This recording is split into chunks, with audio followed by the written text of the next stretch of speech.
ప్రేమ అనేది జాతి మతానికి స్థాయి చూసి ఆధారంగా పరిమితం కాకూడదు. కొంతమంది ఎలా ప్రేమిస్తారంటే, డబ్బున్నోడు ప్రేమిస్తాడు, డబ్బులున్నోడు తక్కువ స్థాయిలో ఉన్నోడు ప్రేమించాడు. కొంతమంది వాళ్ళ కులం వరకే ప్రేమించుకుంటారు, కొంతమంది వాళ్ళ రక్త సంబంధులు బంధువుల వరకే ప్రేమించుకుంటారు, కొంతమంది క్రైస్తవుల వరకే ప్రేమించుకుంటారు. అట్లా కాదు, ప్రేమ ఒక జాతికో ఒక మతానికో ఆధారం కాకూడదు. అందరినీ సమానంగా ప్రేమించాలి. సమరయుడు ఒక అంటరాని వ్యతిరేక తెగకు చెందినవాడైనా నిజమైన పొరుగువాడిగా నిలిచాడు. నేనంటాను, మనం దేవుణ్ణి నమ్ముకున్న తర్వాత మనకి కుల ఫీలింగ్ ఉండకూడదు, ప్రాంతీయ తత్వం ఉండకూడదు, వ్యక్తుల మధ్యలో భేద అభిప్రాయాలు ఉండకూడదు. వాళ్ళు క్రైస్తవులైనా, ముస్లింలైనా, హిందువులైనా, లేకపోతే ఏ కులానికి చెందిన, ఏ మతానికి చెందిన ఎటువంటి వ్యక్తి అయినా సరే, బైబిల్ ఏం బోధిస్తుందంటే అందరినీ సమానంగా ప్రేమించాలి. ప్రేమకు హద్దులు లేవు. యేసయ్య ప్రేమ ఆయన ఒక జాతికే పరిమితమై ఆయన ఒక జాతి కోసమే చనిపోలేదు. ప్రపంచంలో ఉన్న మనుషులందరి కొరకు యేసయ్య ప్రాణం పెట్టాడు. అందుకని అపోస్తలుడైన పౌలు ఆయన రక్షించబడిన తర్వాత గలతీ సంఘానికి రాస్తూ అంటాడు, గలతీ 3:28లో, క్రీస్తులో మనము అందరము ఒక్కటేనంట. ఇందులో యూదుడని గ్రీసు దేశస్థుడని లేదు, దాసుడని స్వతంత్రుడని లేదు, పురుషుడని స్త్రీ అని లేదు.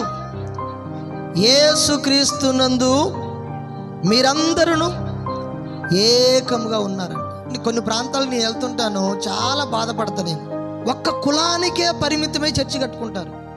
ఒకే కులం, ఇంక రెండో కులం కూడా ఉండడు అందులో. లేకపోతే ఒక బంధువర్గానికి ఒక చర్చి, ఒక ఉమ్మడి కుటుంబం అనుకో, వాళ్ళ కుటుంబంలోనే వాళ్ళ మామయ్యలు, అత్తమ్మలు, పెద్దమ్మలు, బాబాయిలు అందరు కలిసి ఒకే క్యాస్ట్కి చెందిన వాళ్ళు ఒకే కుటుంబంగా ఒక 20 మంది 30 మంది అనుకో, వాళ్ళకు ఒక పాస్టర్, ఒక చర్చి, ఒక సంఘం. కానీ బైబిల్ అలా చెప్పట్లేదే. ఇందులో యూదుడని గ్రీసు దేశస్థుడని, ఇందులో కుల మత భేదము లేదు, ప్రాంతీయ తత్వము లేదు, వ్యక్తుల మధ్యలో భేదాభిప్రాయాలు లేవు. క్రీస్తులో అందరూ కూడా ఒక్కటే.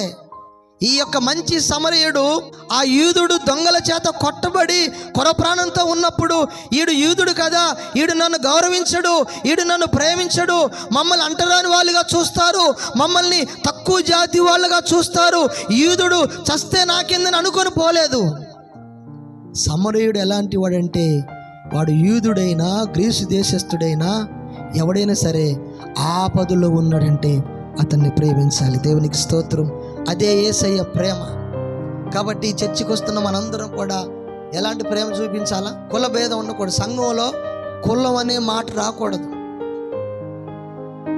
ఎక్కడ ప్రార్థన పెట్టినా అందరిలో అక్కడ భోజనం చేయాలి.